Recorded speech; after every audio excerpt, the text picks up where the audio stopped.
Bonjour à tous, bienvenue dans Mercredi Miracle, intitulé aujourd'hui Tout n'est pas fini pour toi.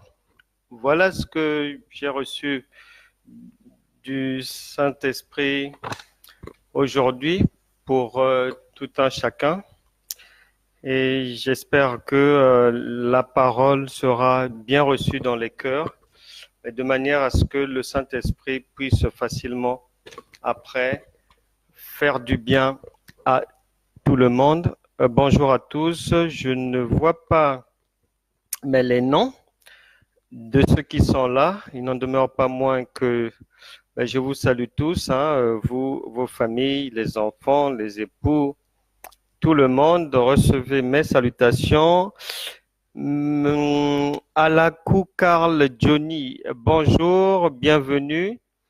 Vous êtes à la bonne place, que Dieu vous fasse du bien et que sachez que tout n'est pas fini pour vous dans tout ce que vous rencontrez comme problème. Et aujourd'hui, le Saint-Esprit va non seulement vous le faire savoir, vous le détailler, vous donner le pourquoi et puis vous sortir de toutes ces difficultés. Bonjour, Akoko Ketika, soyez la bienvenue.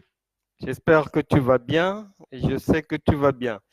Bonjour mon frère Constant, sois béni. Et bonjour Marie-Jo, sois vraiment béni. Et je sais que Sarah se porte bien et tout va bien et que tu as reçu quelqu'un à la maison. Et j'aurai l'occasion de parler avec la personne tout à l'heure dans l'après-midi. Bonjour, très chère Edwige Gertrude Gonzia, EGG. J'espère que tu vas bien et je sais que tu vas bien et les enfants aussi. Matthieu chapitre 27, verset 46.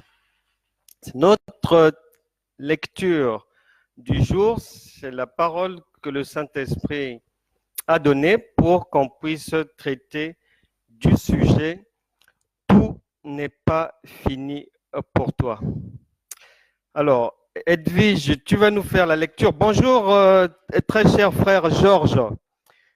Bonjour à tous les bien-aimés dont les noms je n'arrive pas à les voir ou n'apparaissent pas encore sur mon écran.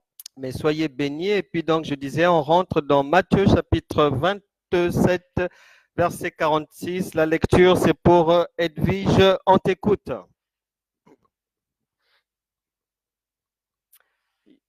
Je vais t'aider un peu. On va lire ensemble Matthieu chapitre 27, verset 46. Et vers la 9e heure, Jésus s'écria d'une voix forte. Vers la 9e heure. La 9e heure, 9 heures du matin, correspond à un moment de la journée où on commence nos activités. Vous commencez les activités et dans la vie, c'est une heure qui est fraîche, une heure c'est votre heure de gloire, on va dire, l'heure où vous êtes dans la force de l'âge, l'heure où vous devez vous épanouir, que ce soit dans le mariage, que ce soit au travail, que ce soit dans les amitiés, dans la société ou pourquoi pas dans le service apporté à votre nation, à votre génération. Donc, c'est une heure vraiment capitale, une heure très, très importante dans la vie de tout un chacun. Là, la parole nous donne un repère à 9 heures du matin. Donc, c'est là où la vie, là où les bonnes choses doivent commencer dans le ménage, dans le travail et autres. Et qu'est-ce qui se passe? Jésus s'écria donc. Jésus, c'est le Saint-Esprit qui est en vous, qui va s'écrier d'une voix forte. Eli, Eli, lama sabachthani, c'est-à-dire mon Dieu, pourquoi m'as-tu abandonné? Voilà ce que vous vous dites. Vous faites face à une situation, vous faites face à plusieurs situations, les difficultés se succèdent, vous criez à Dieu,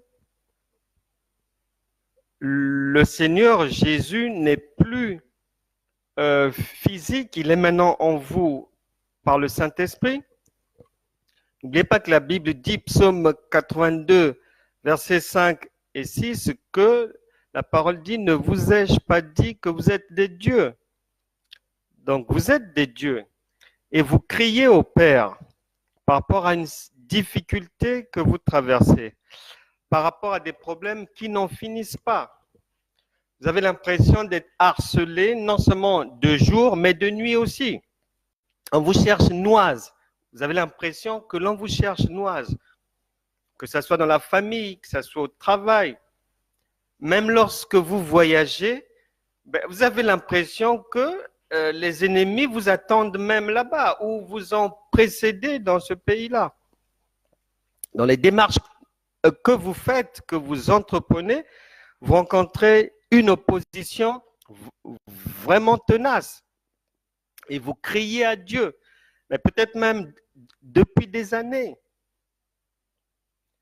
Êtes-vous comme ce monsieur que j'ai vu et qui était en Europe depuis 22 ans, mais il n'avait pas de titre de séjour? Êtes-vous dans cette situation? Est-ce une maladie dans votre corps qui vous ronge? Et vous criez sans cesse à Dieu depuis longtemps. Et vous avez l'impression de ne pas être écouté, ni par les anges, ni par Dieu, ni par les Écritures. Vous vous sentez seul, abandonné, et que même l'Église ne peut plus rien faire pour vous. L'Église a les frères et sœurs, les bien-aimés, que ce soit dans les groupes de maison ou à l'Église, ont épuisé toutes les prières concernant votre problème. Êtes-vous dans cette situation où vous pensez que Dieu vous a définitivement abandonné? Mais le Saint-Esprit veut vous dire aujourd'hui que loin de là, qu'il ne vous a pas abandonné, que vous passez par là à cause de certaines raisons et que l'on va voir ensemble.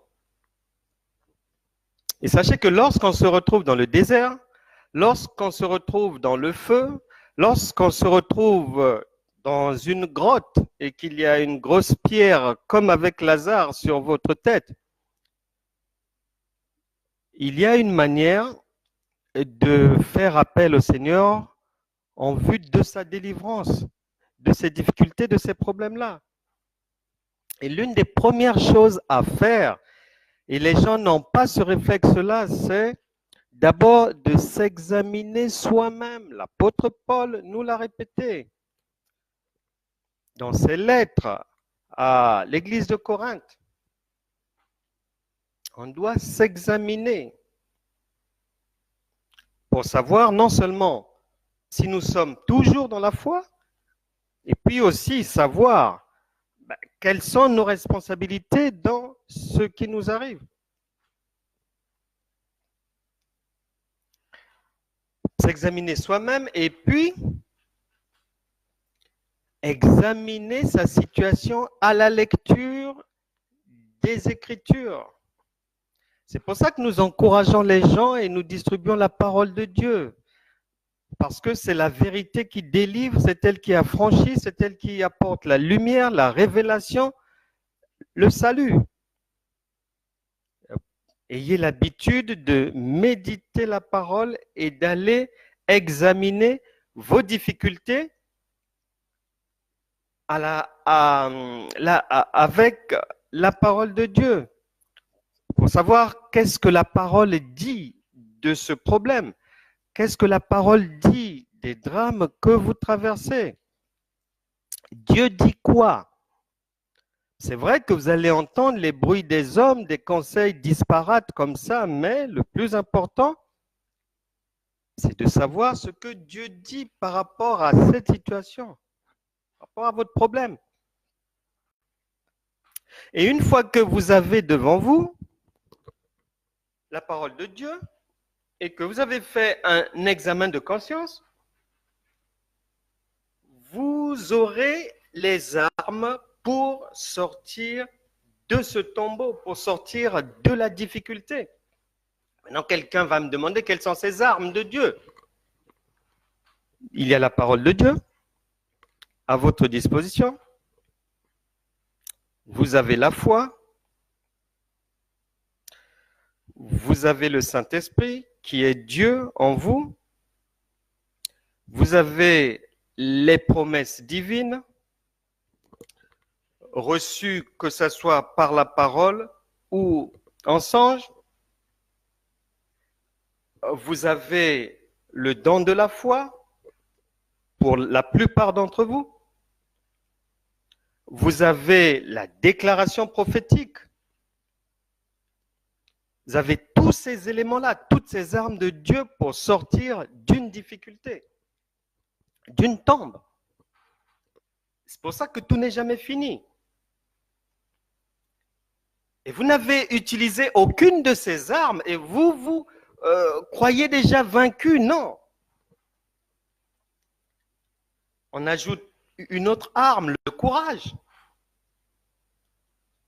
Beaucoup d'armes là à utiliser. Le courage est une arme de Dieu. Le Seigneur a dit à Josué, le Saint-Esprit lui a dit qu'il réussira dans toutes ses entreprises, qu'il se fortifie, qu'il ait du courage. Et lorsque Bartimée, dans l'évangile de Matthieu, chapitre 10, à partir du verset 46, lorsque Bartimée se bat, est dans cette lutte pour être entendu par le Seigneur, dans cette lutte pour être exaucé, dans cette lutte pour sa délivrance, pour son changement de statut, son changement de vie. Dans le tumulte des oppositions, des sons contraires, des gens qui voulaient le décourager et autres. Mais une fois que le Seigneur, pris de compassion, avait reconnu que cette voix était celle d'une personne qui méritait la miséricorde de Dieu et dont le cœur était déjà disposé à suivre les instructions divines, lorsque le Seigneur a fait appel à lui, dans ce texte, Marc 10, à partir du verset 46, quand vous arriverez dans votre méditation, verset 49, là-bas, il est dit que même les opposants lui dirent « Prends courage, il t'appelle ». Un enfant de Dieu, un chrétien, quelqu'un qui est rempli du Saint-Esprit, doit avoir le courage. Et le courage permet aussi de solutionner, par la grâce de Dieu, certaines difficultés. Il faut utiliser cette arme-là. Il faut l'utiliser. Ce sont plusieurs armes à votre disposition que le Seigneur a données. Et les anges sont toujours prêts à vous obéir, à vous écouter, tant est que vous êtes toujours dans le chemin de la foi. Ils interviendront. Donc, il faut apprendre, ayez ce réflexe-là d'utiliser les armes de Dieu. Un jour, j'ai échangé avec un ministre de Dieu, un prophète de Dieu, option finance, parce que le Seigneur l'a oint pour tout ce qui concerne les finances. Et en parlant comme ça, au détour d'une question que je lui avais posée, et j'avais été très content de sa réponse, de l'entendre dire ça. Il me dira, écoute, nous avons quand même la parole de Dieu. Il a cité toutes les armes de Dieu en sa possession.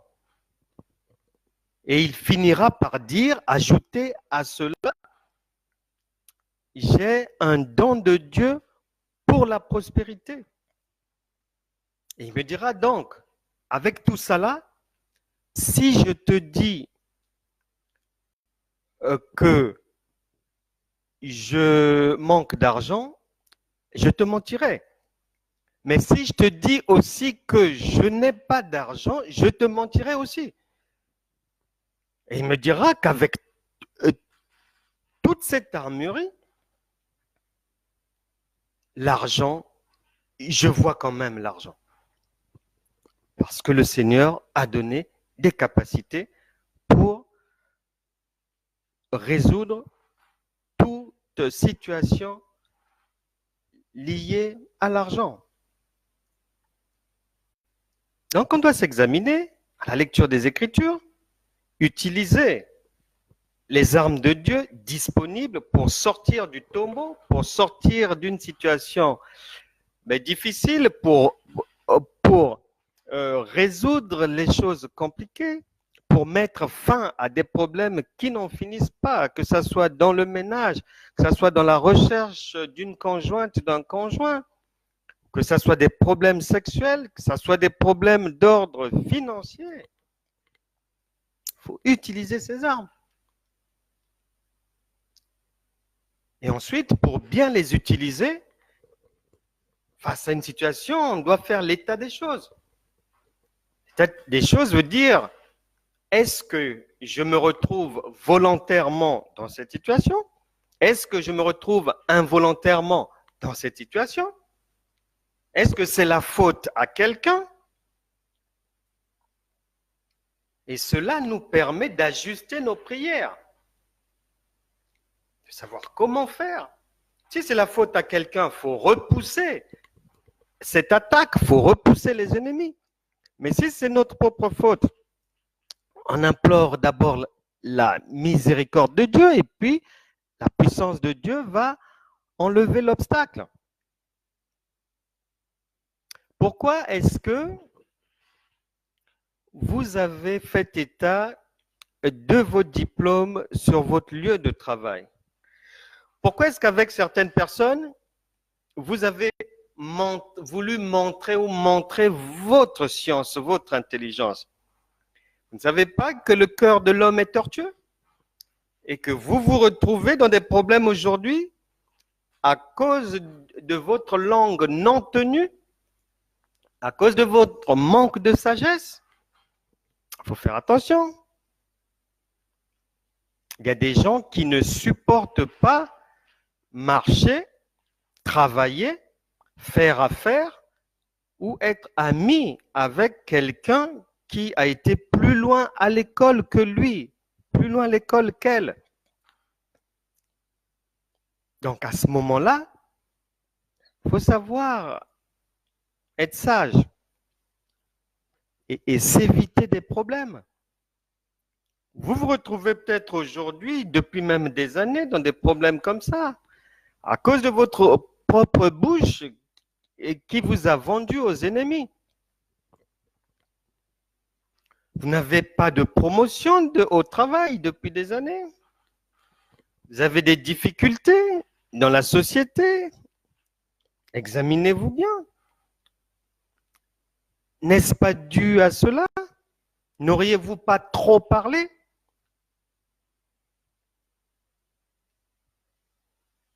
Est-ce que vous vous retrouvez dans des problèmes ou au tribunal pour un divorce et autres? N'est-ce pas parce qu'au début, vous avez marié cette personne par intérêt, peut-être? Et aujourd'hui, ça finit par tourner au vinaigre. Parce que bien qu'étant chrétien, bien qu'étant chrétienne, vous ne vous êtes pas marié, vous n'avez pas fondé votre conviction pour le mariage sur la parole de Dieu et sur ce que Dieu dit. Vous l'avez fondé sur la mesquinerie, sur des conseils des gens pernicieux, Vous avez eu les yeux sur le matériel au lieu de fonder votre espérance sur Dieu, le Dieu tout-puissant et vrai, qui peut tout solutionner.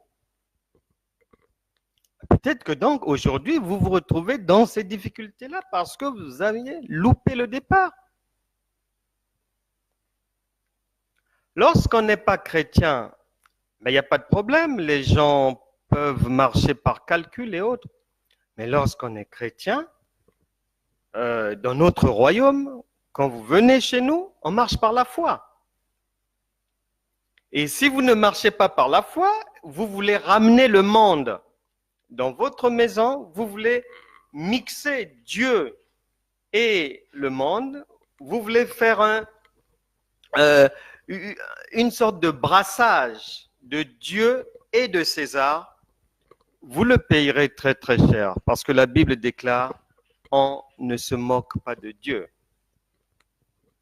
Ce que l'homme aura semé, il le récoltera. Même si ce mariage semble beau parce que vous allez être en limousine, conduit en limousine, vous aurez du personnel de maison, une intendance, des moyens. Mais le conseil que je peux vous donner, ne le faites pas avec une veste pseudo-chrétienne parce que vous le payerez très cher.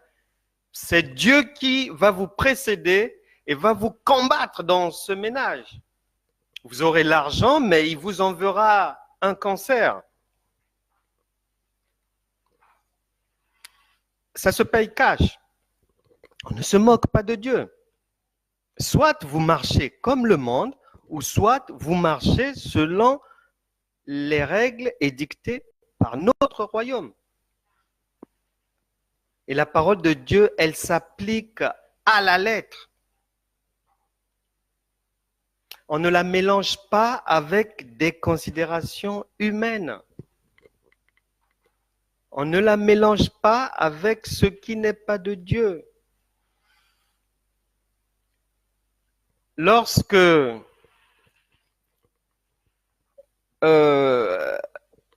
Abraham envoie son serviteur pour aller choisir une épouse pour son fils Isaac, lorsque vous relisez correctement ce récit, vous allez vous rendre compte que le choix de Dieu ne se fait pas sur le matériel, ne se fait pas sur des choses palpables physiquement, non. Ni sur des projections matérielles, non. Le choix de Dieu se fait de deux manières. Soit Dieu vous dit, votre mari c'est celui-ci, votre femme c'est celle-ci, si vous lui demandez. Ou soit il vous laisse choisir et si vous lui demandez, il va vous donner le bon conseil. Donc, il peut vous imposer ou vous laisser le libre choix, mais il vous donnera le bon conseil parce qu'il est l'admirable conseiller. Et lorsque Dieu vous conseille de prendre quelqu'un, même sans chaussures, même pieds nus, qui ne ressemble à rien. Souvenez-vous que Jésus-Christ, lorsqu'il est arrivé, la Bible déclare qu'il ne ressemblait à rien, il n'y avait pas d'éclat. En lui, à sa naissance, il n'y avait rien. Mais pourtant, c'était Dieu, c'était le Messie. Donc, lorsque vous choisissez selon les instructions divines, ne voyez que vous fermez vos yeux. Tout ce que votre cœur désire, Dieu vous a déjà disposé ça. Les années qui suivront seront formidables pour vous. Une fois que vous faites le choix de Dieu, vous relevez maintenant de Matthieu chapitre 6, verset 33. Toutes choses vous seront données. Il y a beaucoup de prédicateurs et autres, prédicatrices, appelés coachs, qui parle aujourd'hui de beaucoup de choses, mais lorsque vous analysez ce qui est dit par ces gens-là, c'est un mélange de la parole de Dieu et des choses du monde. Ça ne peut pas marcher, c'est impossible. Si vous allez vous marier selon les conseils des coachs, dans ce ménage, vous le payerez très cher. Souvenez-vous, lorsque notre Seigneur et Sauveur Jésus-Christ, lorsque ses parents se sont rencontrés, la Bible dit dans le livre de Matthieu que Joseph, suite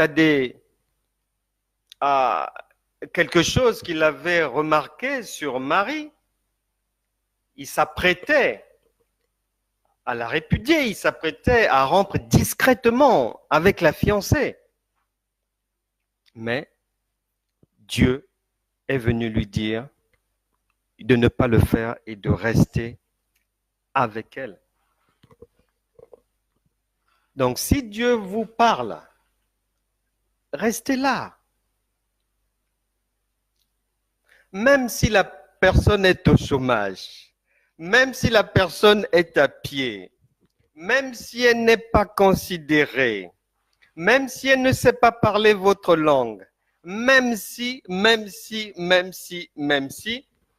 tout ce que vous désirez, tout ce que vous souhaitez vivre dans le ménage, accompagnant votre vie personnelle et familiale, conjugale, sachez que si vous obéissez à l'instruction divine, vous retrouverez ces choses-là dans votre ménage plusieurs mois plus tard. Mais si vous vous faites passer pour une chrétienne, un chrétien, et que vous choisissez, vous décidez selon ce que le monde dit ou les coachs disent, vous le payerez, vraiment la facture sera très très lourde. Peut-être pas la semaine d'après le mariage, peut-être pas l'année d'après le mariage, peut-être pas 24 mois après le mariage, mais Dieu ne sommeille ni ne dort. Il vous attendra déjà quelque part avec un gourdin pour vous faire payer une facture très, très, très lourde. Et lorsque c'est comme ça, même si après vous voulez revenir vers notre royaume, les conséquences seront toujours là. Et vous les payerez très cher. Un homme de Dieu, en repartant encore, décidément c'est la semaine de la République démocratique du Congo, un homme de Dieu de ce pays, l'apôtre Ignace Tambulukoki, il était extrêmement pauvre, un enseignant très très pauvre, et il va trouver une fiancée, et donc il fait son projet de mariage, il reçoit la conviction sur son cœur que c'était la bonne épouse, et il reçoit même la conviction du jour du mariage. Il fait les démarches pour le jour du mariage. Le problème était que il n'avait pas d'argent, il n'avait rien, très très pauvre. Même pour avoir un repas, une journée, c'était le parcours du combattant. Mais il est resté sur ce que le Saint-Esprit lui avait dit, le Saint-Esprit avait mis sur son cœur. Et la date du mariage approchait, donc à chaque fois sa femme lui demandait « Mais on n'a pas d'argent, comment on va faire? Où est l'argent ?» Et il répondait toujours « Dieu se pourvoira. Dieu se pourvoira. » Et effectivement, on n'aide pas Dieu, Dieu se pourvoit lui-même.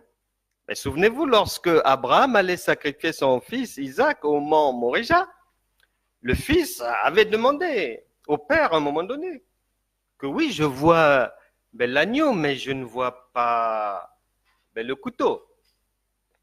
Je vois le couteau, mais je ne vois pas l'agneau plutôt. Et Abraham dira à son fils que Dieu se pourvoira. On n'aide pas Dieu, donc les jours avancent comme ça, et sa future épouse lui rabâchait toujours ça, et lui restait campé sur sa position que si le Seigneur a dit c'est tel jour, il y aura la provision, il n'y a pas de problème, le mariage aura lieu. Le jour du mariage arrive, il est toujours pauvre, la femme aussi n'a rien, et les heures passent, le mariage approche, et c'est vers 11 heures du matin que quelqu'un qui travaillait de mémoire au ministère des Affaires étrangères, quelque chose comme ça, va passer s'excuser parce qu'il ne pourra pas être au mariage. Il passe et il laisse son cadeau, et le cadeau était une grosse enveloppe, et c'est avec cette enveloppe que Tambuluko, qui le même jour, avant l'heure du mariage, avait pu acheter ses vêtements, la robe de mariée, tout ce qui allait agrémenter le mariage et tout. C'est comme ça que par la foi, en se tenant sur la parole de Dieu, Dieu avait vraiment honoré leur mariage qui s'était très bien passé. Et de cette pauvreté-là, le Seigneur est parti au bout, il est parti achever ce qu'il a prévu, ce qu'il dit en 1 Thessaloniciens chapitre 5 verset 24. Lorsqu'il commence, il achève. Et le jour où l'apôtre Ignace Tambulukoki faisait ce témoignage de sa pauvreté, à ce jour-là, il avait déjà visité, apporté l'évangile à travers plus de 42 pays à travers le monde, et Dieu l'a abondamment béni. Il a été fidèle, et c'est de cette manière-là que vous devez croire en ce Dieu qui vous dit aujourd'hui que rien n'est fini pour vous et que la main de l'Éternel est toujours là pour poursuivre ce qu'elle a commencé avec vous. Et si vous pensez que vos erreurs de la vie sont un frein, j'ai une bonne nouvelle pour vous. Il faut savoir que dans notre royaume, le royaume de Dieu, les erreurs n'existent pas. Lorsque vous devenez enfant de Dieu, dans le livre de vie, les erreurs sont effacées. Ça n'existe pas. Donc, vous pouvez vous libérer, vous dégager votre cœur de cette lourdeur, de cette accusation. Vous êtes libre en Christ. Il n'y a rien, vous n'êtes plus condamnable. Vous êtes gracié, amnistié. Il n'y a plus rien pour vous. Vous êtes des rois, des reines. Est-ce que vous avez déjà vu les tabloïds s'en prendre à la reine d'Angleterre? À lui manquer du respect ou bien à la traîner dans des bricoles, dans ce qu'ils font, les injures et autres, avec les chanteurs et tout? Non, vous ne verrez pas ça. Et c'est ce que vous êtes, des rois, des reines. Vous n'êtes plus accusables. Dans le royaume, le tribunal du royaume de Dieu ne peut plus vous accuser de quoi que ce soit. Vous avez déjà entendu que le roi Harald de Norvège a été traîné dans la boue? Que la reine Béatrix de Hollande ou la reine Maxima ont fait la une des faits divers, des saletés et autres? Non, c'est pas possible. Encore moins le roi Gustave de Suède. C'est pas possible. Et c'est ce que vous êtes, des rois, des reines. Vous n'êtes plus condamnables. Ésaïe 43, versets 18 à 19. Ne pensez plus aux événements passés. C'est terminé.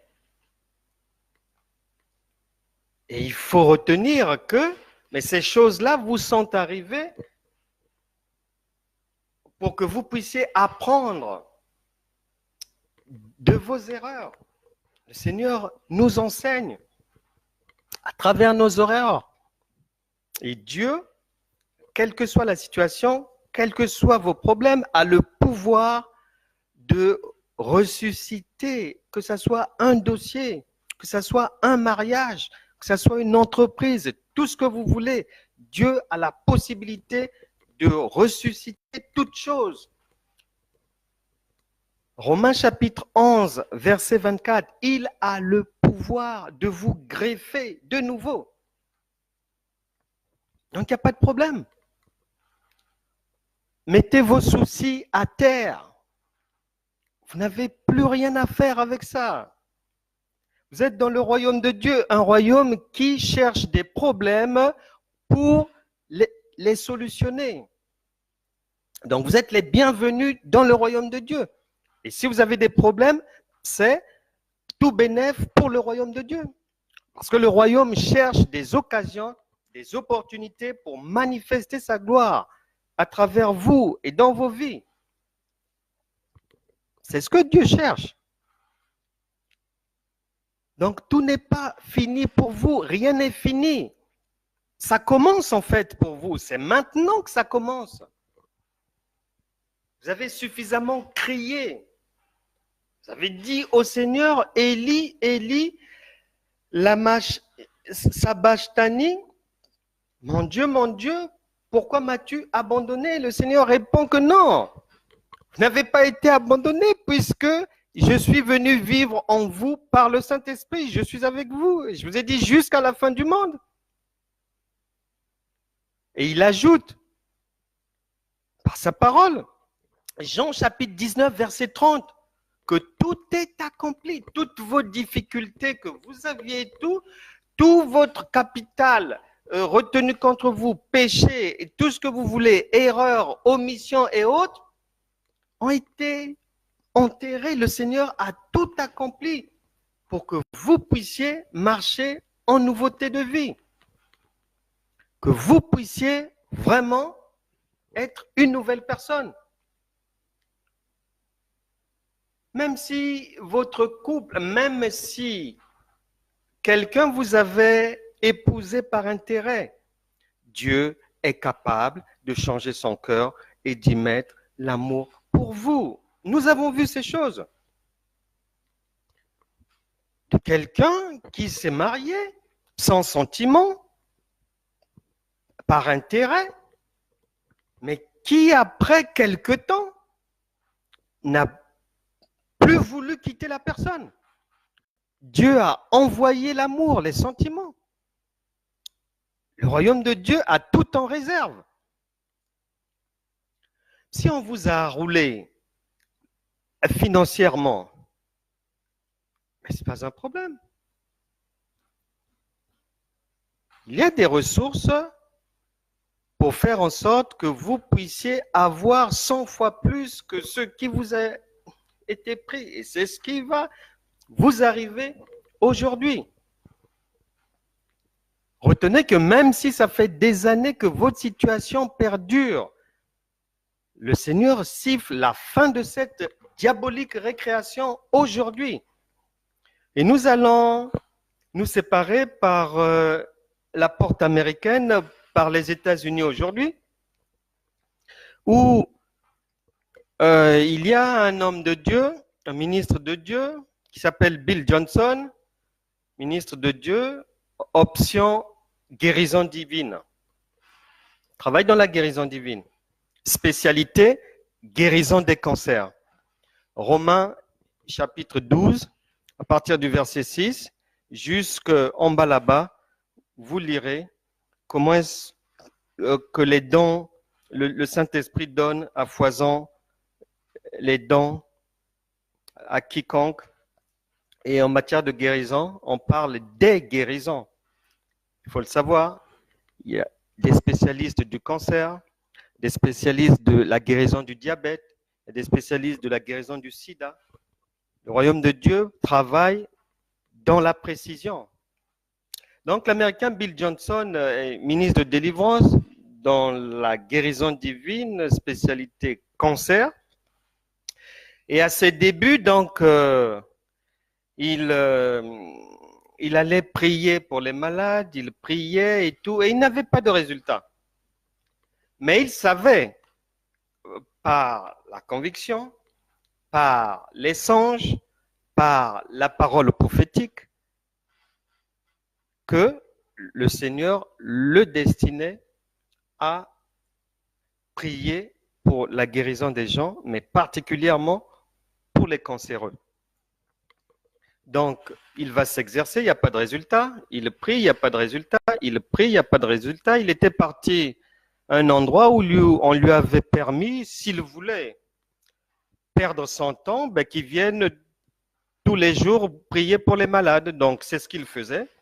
Johnson ne s'est pas mais fatigué, malgré qu'il n'y avait pas de résultat.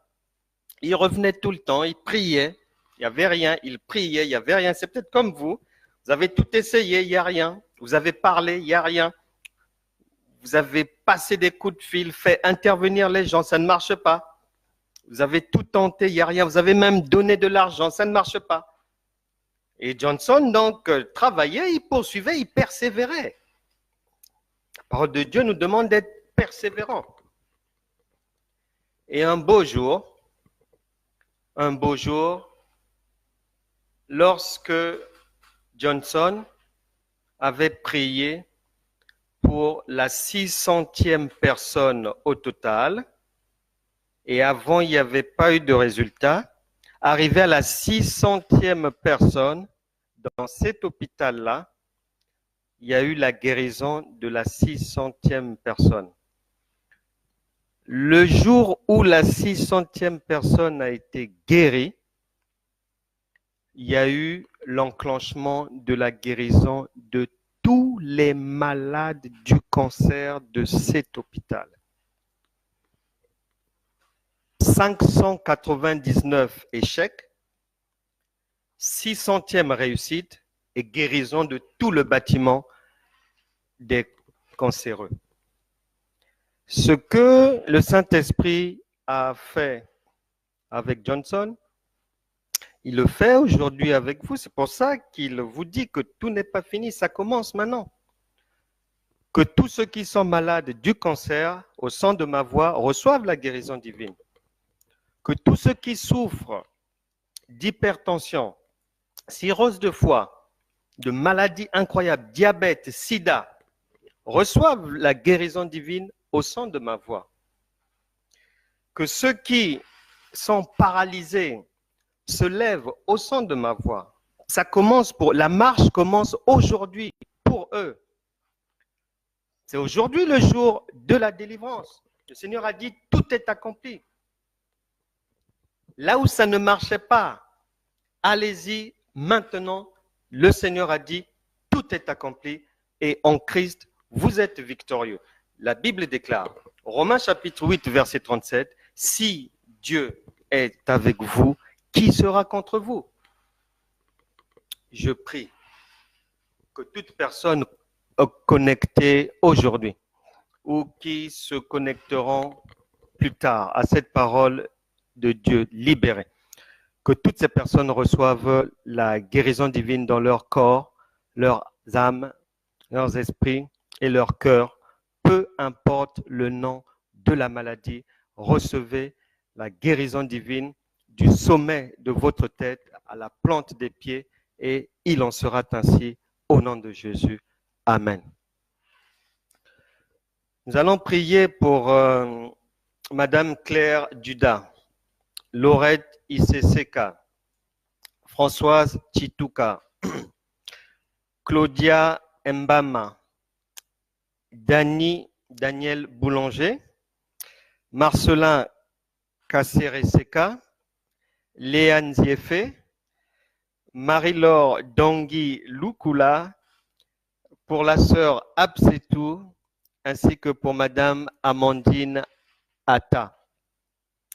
Que toutes vos prières, tous vos vœux se connectent à ce que je vais dire. Je prie que Dieu donne la faveur à toutes ces personnes, à toutes les personnes qui croient que Jésus-Christ est Seigneur et Sauveur et qui s'accrochent à cette parole par laquelle Jésus a dit, si tu crois, tu verras la gloire de Dieu, que toutes ces personnes reçoivent la guérison, la délivrance, que les écluses des cieux soient ouvertes, que la grâce divine abonde dans vos vies. Toutes ces personnes que j'ai citées, ainsi que vos parents, vos proches, recevez les miracles de Dieu, demandez ce que vous voulez. Le Seigneur, le bras de l'Éternel vous sort de toute tombe et que la paix, la joie, la force de Dieu deviennent définitivement votre partage. Amen. Merci à tous. Je vous salue tous. Je vous embrasse tous. On se retrouvera demain, 13h, même place, pour une autre aventure merveilleuse sur les instructions du Saint-Esprit, toujours destinées à vous faire du bien, à venir vous bénir là où vous serez. À demain, 13h, heure de Paris. Au revoir. Excellent après-midi chez vous.